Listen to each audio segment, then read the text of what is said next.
Aconteceu, não estou sabendo, mas eu acho que o futebol não é isso que aconteceu, porque eu não sei o que aconteceu, mas o futebol foi isso aqui que aconteceu hoje, gols, jogadas bonitas.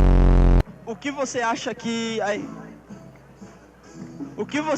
equipe precisa fazer assim pro time? Muito obrigado, muito obrigado. O que aconteceu no intervalo do jogo que você chegou atrasado? Não, tive um probleminha ali, a gente teve que dar uma soltada. Você já tinha passado por isso antes, Mariano? Não. Um dos destaques da equipe nessa partida, como é que foi parar o principal ataque do Brasil no momento? Não, eu acho que o time todo está de parabéns. Eu acho não. Tenho a total dúvida que o time está de parabéns.